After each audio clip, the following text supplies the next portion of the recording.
Fala, segundo ano, beleza? Seguinte, galera, o nosso assunto está na página 73 dessa aula e é sobre o Filoquinidária que a gente vai falar aí, ok? Mas vamos conhecer um pouco esses animais então? Por favor, o próximo slide. Bom, os quinidários são os primeiros animais a apresentarem cavidade digestória, assim como gônadas, sistema nervoso e também células musculares. Eles produzem uma substância urticante, que costuma nos incomodar, né, quando a gente entra em contato com eles. Mas eles, na verdade, produzem isso para defesa, obviamente, e para a captura de alimentos. Como exemplos, temos as águas-vivas e os corais. Embriologicamente falando, os quinidários eles são animais enterozoários, pois possuem uma cavidade digestória. São diblásticos, apresentam dois folhetos embrionários, a ectoderme e a endoderme. São acelumados, não possuem aquela cavidade revestida totalmente por mesoderme, por questões óbvias aí, anteriormente dita, né, diblásticos, e protostômios, né, onde o blastóporo então dá origem à boca. O habitat, esses animais são aquáticos, a maioria são aí de espécies marinhas e poucos vivem em água doce. Vamos dar uma olhada aqui no próximo slide e ver como que fica a organização corporal deles, né? Os quinidários, eles podem ser monomórficos, então ter uma forma, dimórficos, duas ou mais de duas formas, isso depende da espécie. As duas formas básicas são os pólipos e as medusas. Ambas as formas apresentam simetria radial. Apresentam também duas camadas de tecidos, a epiderme, que reveste externamente o animal, e a gastroderme, que reveste exatamente a cavidade gastrovascular. Entre esses dois tecidos aparece a mesogleia, que é gelatinosa e acaba aí sustentando o corpo do animal, funcionando então como um esqueleto elástico e flexível. Ambos os tecidos apresentam vários tipos de células e com funções diferenciadas. Aqui então a gente tem o exemplo do pólipo e aqui da medusa. Tudo bem? Esse slide ele mostra exatamente aquilo que eu falei da questão das células, né? De quantidade de células, da diversidade, de células e de funções diversificadas. Nesse trecho aqui da ilustração nós temos a epiderme, nesse trecho aqui nós temos a gastroderme e aqui eu tenho a mesogleia. O que eu vejo aqui na epiderme? Vamos lá, ó. Primeiro, quinidoblasto, que é essa célula que está em destaque aqui, né? Ela acaba dando aí o nome até ao filo, né? Quinidária. Eu tenho aqui células sensoriais, aqui células intersticiais, que estão aqui, e células epitélio muscular. Passando para a gastroderme, o que a gente vê? Célula muscular, digestória ou digestiva, células glandulares, e aí, então, nós temos a mesogleia apresentando aí com células nervosas, que acabam aparecendo também aí na epiderme. Tudo bem, moçada? Continuando a nossa aula, então, na epiderme encontramos os quinidoblastos ou quinidócitos. No interior dos quinidoblastos apresentam, o interior, né, dos quinidoblastos apresentam o nematocisto, uma cápsula ovoide.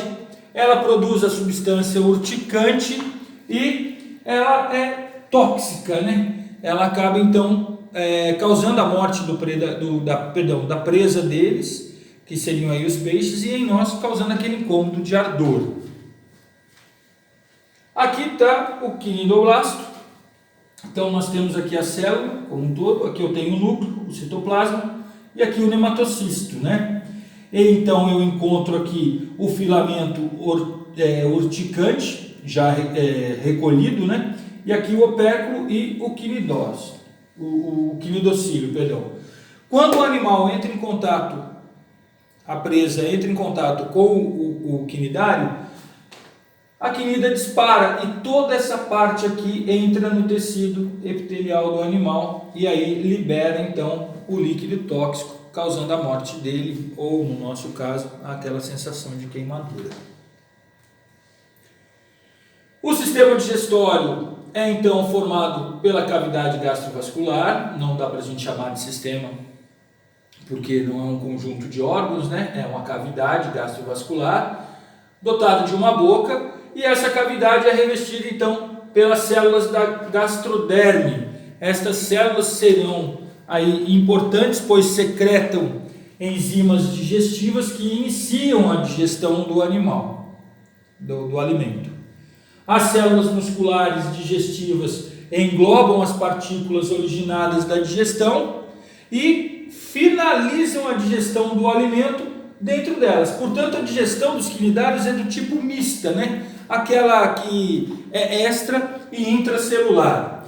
Os nutrientes são distribuídos pelas células da cavidade gastrovascular e os dejetos são eliminados pela boca. Tudo bem? Continuando aqui, ó.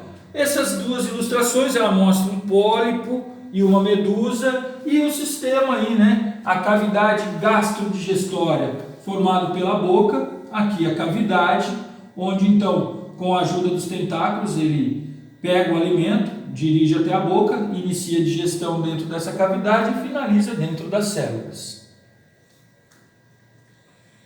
O sistema nervoso é do tipo difuso. Os neurônios são espalhados ou encontrados em todo o corpo do animal. Os neurônios se comunicam com as células musculares e também estão relacionados com estruturas sensoriais. O sistema excretor ele é ausente, né? E a excreção é executada então pelas células da epiderme e da gastroderme. A reprodução pode ser do tipo assexuada, por brotamento, como ocorre em hidras e corais, por estrobilização, como na aurélia.